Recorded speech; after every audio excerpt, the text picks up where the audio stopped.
వైకాపా అధ్యక్షుడు జగన్ హైదరాబాద్ లో కూర్చుని రాష్ట్రంలో అలజడులు సృష్టించేందుకు కుట్రలు పన్నుతున్నారని ముఖ్యమంత్రి చంద్రబాబు ఆరోపించారు. ఎన్నికల ప్రచారంలో భాగంగా నెల్లూరు, ప్రకాశం జిల్లాల్లో నిర్వహించిన బహిరంగ సభల్లో పాల్గొన్న సీఎం వైకాపాపై తీవ్ర విమర్శలు చేశారు.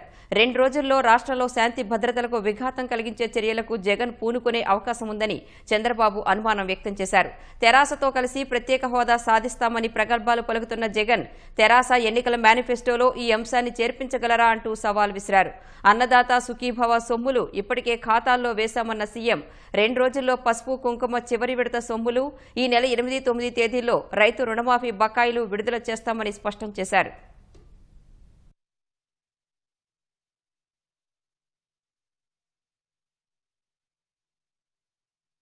రైతులకు 9,000 రూపాయలు, దానిపైన 10,000 ఇస్తున్నా.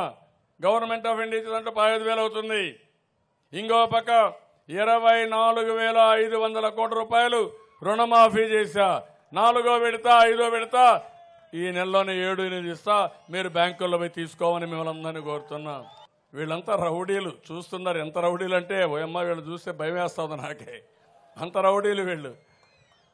నిన్న చూసే ఆ టౌన్లో ఒకడంటాడు చావడమో చంపడం అంట. ఇక్కడ ఆటల సాగవు, చావడం ఉండదు, చంపడం ఉండదు, జైలు ఉంటుంది. మరీ తోకదిపితే శాశ్వతంగా జైల్లోనే ఉంటారు. మీరు రాలేరు బయట. మళ్ళా నేరస్తులకి ఇది అడ్డా కాదు. ఇది పులివెందల్లో కూడా చెడ పుట్టిన వ్యక్తి జగన్మోహన్ రెడ్డి. పులివెందల్లో మంచి వాళ్ళందరూ. కానీ ఈ కోడికత్తి పార్టీ వల్ల అక్కడ ఏమాత్రం కూడా కడాన వాళ్ళు పంటలు పండిస్తే వీళ్ళ బంధువులు జీఎస్టీ తీసుకున్నారు. తమ్ముళ్ళు మీరు జీఎస్టీ అంటారు, పులివెందలో జీఎస్టీ ఉంది. జగన్మోహన్ రెడ్డి ట్యాక్స్ ఇది, సేల్స్ ట్యాక్స్ ఇది. మాట్లాడితే చంపేస్తారు, బతకనీరు, రౌడీజం. ఇంట్లో వాళ్ళని చంపేస్తే ఇంకెవరిని వదిలిపెడతారు తమ్ముళ్ళు? మీకు నాకు రక్షణ ఉంటుందా అని అడుగుతున్నా. అన్నింటికంటే ముఖ్యంగా ఇప్పుడే ఎమ్మెల్యే అభ్యర్థి రేవూరు దగ్గర బ్యారేజ్ కావాలని, పెన్నా నదికి బ్యారేజ్ కావాలని చెప్పి కోరారు. అనంతసాగరం మండలంలో ఇది వస్తే 2,50,000 ఎకరాలకి మనకు సాగు అవుతుంది. నేను ఇప్పుడు హామీ ఇస్తున్నా, మొదటి ఫౌండేషన్ ఇదే వేస్తానని మీ అందరికీ హామీ ఇస్తున్నా. సముద్రం పక్క బీచ్ రోడ్ వేస్తా, బీచ్ రోడ్డు నేషనల్ హైవే కలుపుతా. ఈ 2 కలిపితే ఇండస్ట్రీస్ బ్రహ్మాండంగా వస్తాయి. పోర్ట్లు ఏర్పాటు చేస్తాం, ఎయిర్పోర్ట్లు కడతాం, కరెంట్ ఉంది, నీళ్లు ఉన్నాయి, భూమి ఉంది. ఇంకా ప్రపంచమే ఇక్కడికి వచ్చి పెట్టుబడులు పెట్టే పరిస్థితి వస్తుంది. అదే మరిగా మీరు పోవాలంటే ఇచ్చాపురం తడకి బుల్లెట్ ట్రైన్ కూడా వస్తుంది తమ్ముళ్ళు తొందరలో. అది కానీ వస్తే 1 గంటలో వస్తూ ఉంటారు. మళ్ళీ కాంగ్రెస్ పార్టీ చెప్పారు మేము రేపు అధికారంలోకి వస్తానే ప్రత్యేక హోదా ఇస్తామని. జగన్మోహన్ రెడ్డి చెబుతున్నాడు నేను కేసీఆర్తో కలిసి పనిచేస్తానని. కేసీఆర్తో కలిసి పనిచేసి ఏం చేస్తామని అడుగుతున్నా. ప్రతిరోజు మీరు చూడండి, ఎక్కడ తిరిగినా సాయంత్రానికి జగన్మోహన్ రెడ్డి లోటస్ పాండ్కు పోవాలి, అక్కడ కేసీఆర్కి రిపోర్ట్ ఇవ్వాలి, ఆయన మళ్ళా ఆయనకి డబ్బులు ఇవ్వాలి. ప్రతిరోజు కేసీఆర్ కూలికి పనిచేసే వ్యక్తి ఈ జగన్మోహన్ రెడ్డి అని చెప్పి కూడా నేను మీకు తెలియజేస్తున్నా. జగన్మోహన్ రెడ్డి కేసీఆర్ ఇద్దరు కలిసి ప్రజల్ని మోసం చేయొద్దండి. ఈరోజు కాంగ్రెస్ పార్టీ మేనిఫెస్టోలో పెట్టారు, నువ్వు ఫెడరల్ ఫ్రంట్ అన్నావు, పోయి కేసీఆర్కి చెప్పు ప్రత్యేక హోదాకు అబ్జెక్షన్ లేదని చెప్పి మేనిఫెస్టోలో పెట్టించి అనౌన్స్ చేయమని డిమాండ్ చేస్తున్నా. హైదరాబాద్ లో కూర్చొని లోటస్ పాండ్లో కొత్త కుట్రకు శ్రీకారం చుట్టారు. రేపో ఎల్లుండో ఎక్కడన్నా ఒక పెద్ద ఎత్తున కుట్ర చేసి లా అండ్ ఆర్డర్ సృష్టించాలని, ఏదో ఒక విధంగా ఇబ్బంది పెట్టాలని ఆలోచిస్తున్నారు. ఇంకో పక్క మన వాళ్ళు కొనాలనుకుంటున్నారు.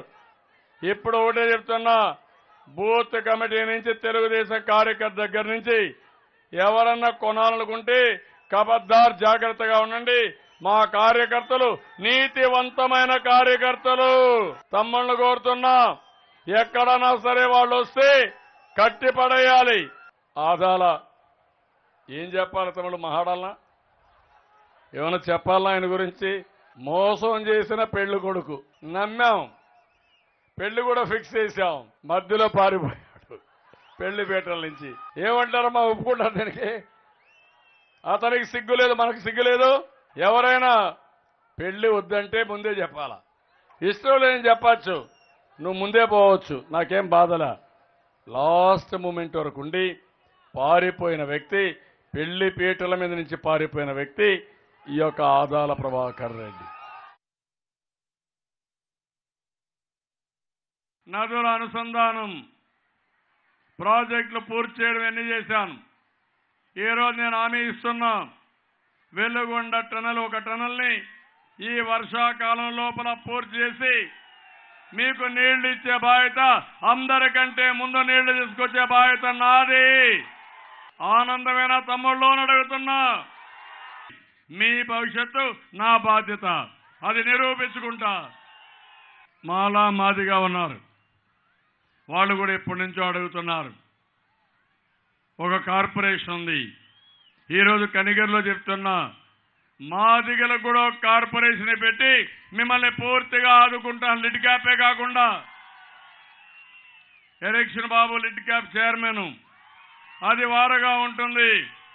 అవసరమైతే లిడ్ క్యాప్ అంతా చర్మకారులకు ఉపయోగపడేగా ఉంటుంది.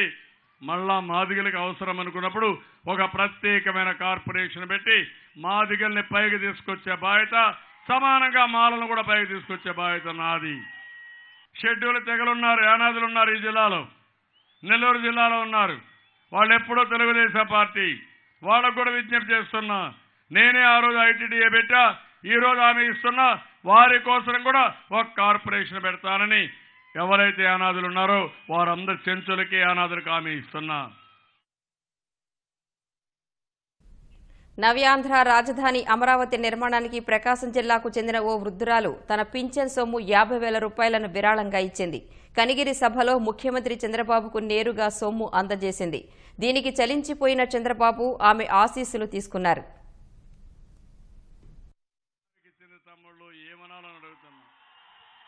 ఆ సంస్కారం, ఆ పద్ధతి చూసిన తర్వాత నేను ఆవిడికి ఏం చేసినా తక్కువ అవుతుంది. అందుకే మీ అందరి సమక్షంలో ఆ తల్లి ఆశీస్సులు తీసుకుంటున్నా.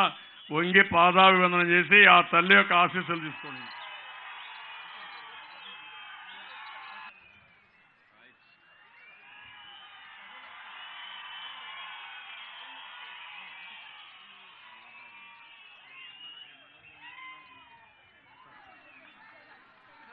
తెలుగుదేశం జెండానే ఎగరేసి చంద్రన్నకే జై కొట్ట